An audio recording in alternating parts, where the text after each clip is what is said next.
exciting ceremonial snake dance of the most fantastic Indian tribe in the world. They're called the Smoki people.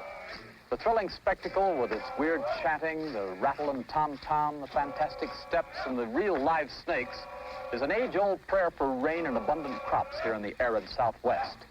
We're speaking to you from the Smoki Mesa in the city of Prescott, Arizona. We've received a sack full of mail asking us to come here and tell the story of the Smoki people. This letter was one of the first. It's postmarked Prescott, Arizona, and signed by Walter Smith. No relation except for the fact that he's my father. He lives here and knows the Smoki story. But like everyone who wrote us, he wanted all of you out there to know it too. Take a good close look at those dancers.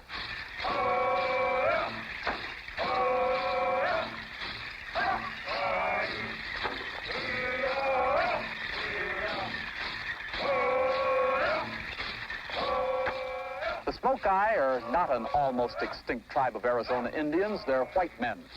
Only in August at the dark of the moon do these people become Indians. Every man, woman, and child that you see is a white resident of Prescott. Beneath the authentic costumes, wigs, and makeup are the professional and business people of this town. They're just everyday, ordinary people with an extraordinary interest in preserving the Indian lore of their region. The Smoki is composed of members from every walk of life: mechanics, salesmen, optometrists, cooks, postmen, oil well drillers, lumbermen, literally the butcher, the baker, the candlestick maker.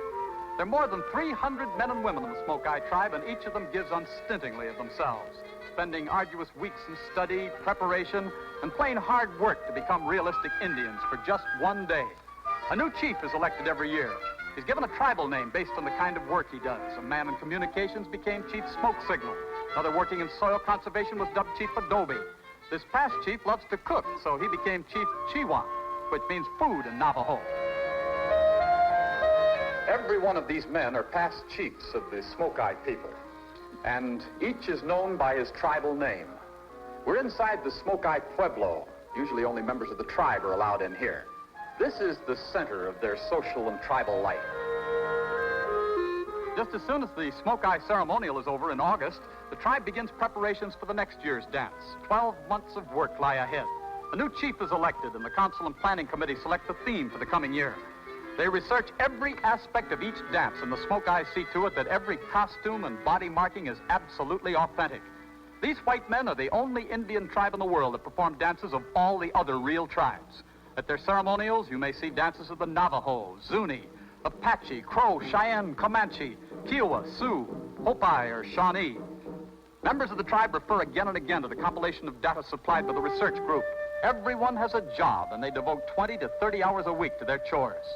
Working behind the dancers, chanters, and other performers are more than 200 men and women who sew costumes, create makeup, build props, handle the lights, print programs, and design and erect sets. In the past 39 years, the Smokis have performed before hundreds of thousands of people. During that time, they built wardrobe and prop departments up to the point to where they're the most complete and authentic stockpile that can be found anywhere, worth thousands of dollars. Every member of the Smoki tribe proudly wears a small tattoo on their hand. These two dots represent the mark made by the upper fangs of a rattlesnake.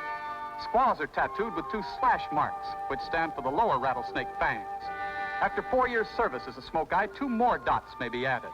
The half crescent indicates service as a member of the council. When a man is elected chief, the half crescent is completed. This is the current chief. All Smokis work hard, but it's estimated that a chief must be willing to work up to 40 hours a week on tribal business, and that's in addition to his regular job.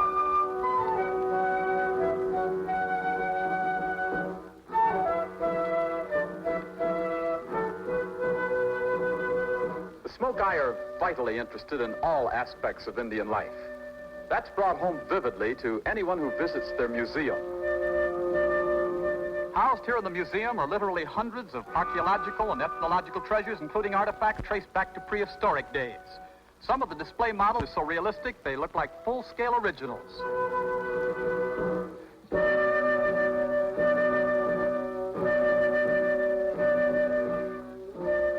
The dances and chants of real tribes are studied and perpetuated by the Smoki. They take their ceremonials so seriously that ancient lore becomes almost a reality. The Smoki can feel it.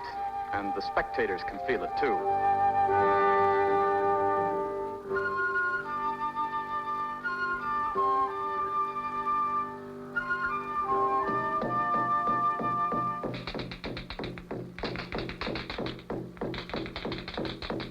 These huge dolls are called shamakos, and are used by the Zuni tribe to appeal to the gods for better crops.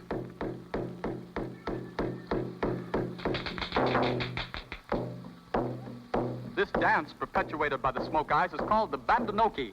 It's a hunting preparation ceremony, usually performed by Plains Indians, such as the Sioux, Comanche, Kiowa, or Cheyenne.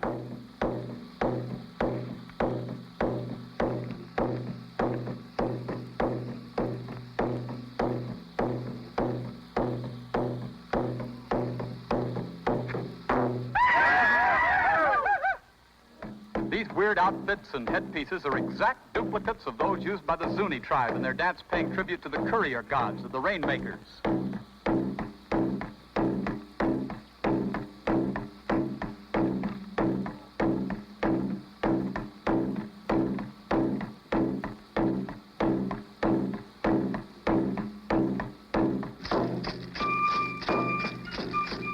This is the feather dance of the Shawnee Indians.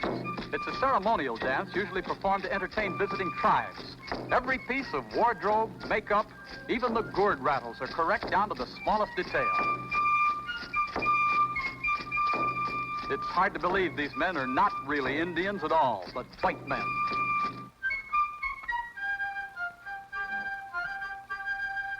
Indians so authentic that members of real tribes come to see them perform their dances.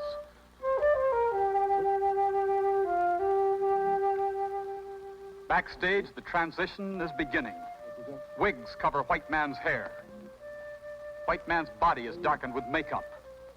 Everyday clothes are laid aside, and for the next few hours, every man, woman, and child of the Smoke Eye tribe can forget the dull, unexciting life of the white man, and for this one day, they are Indians.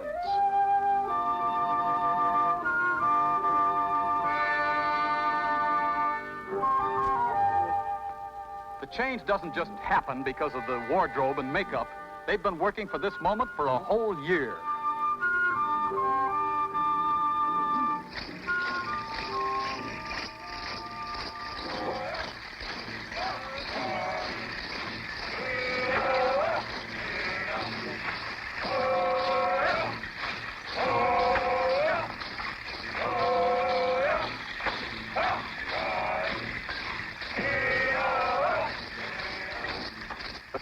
People have made a hobby out of history.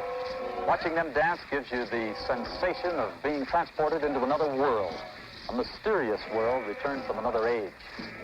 The Smoke Eye people have been preserving these ancient, legendary rituals for almost half a century now.